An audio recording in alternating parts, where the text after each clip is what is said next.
When my best friend died, I was depressed.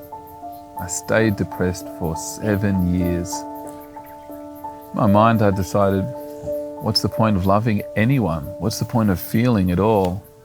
If the more you love, the more it hurts. I became numb.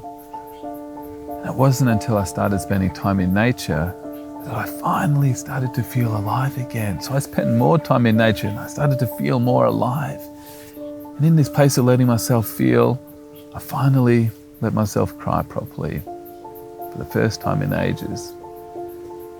And it felt good to cry because I wasn't numb anymore.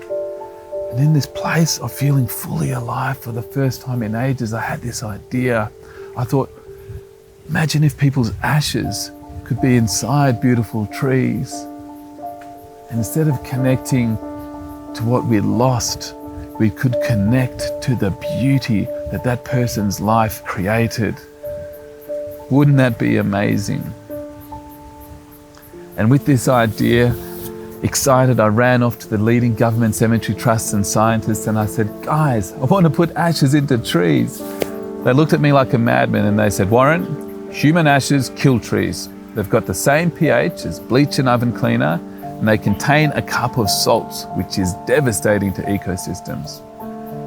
It was a real slap in the face because it meant people with all good intentions were scattering their precious loved ones' ashes in a beautiful part of nature without appreciating it was beautiful because that ecosystem was healthy. And those ashes can be degrading that ecosystem. So I hired some of the best scientists and we spent 2 years finding a way to transform ashes to create energy molecules that help trees grow. And this means a person's life can become a tree and get perpetuated through its thousands of seeds and seedlings.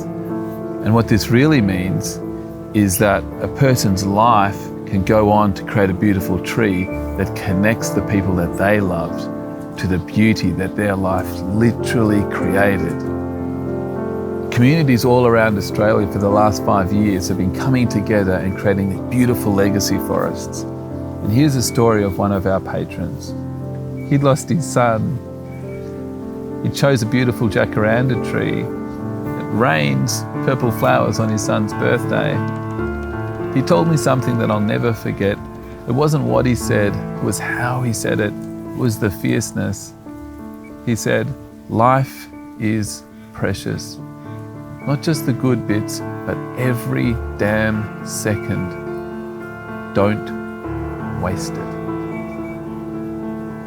Cherish it. I don't want your death, your existence, your life to be the thing that creates grief, depression and numbness to the people that you loved. More than anything in the world, I want your life, I want your existence to go on to create beautiful trees that connects people to the beauty that your life literally created. I want people to experience living life more richly, more deeply and more beautifully just because you existed.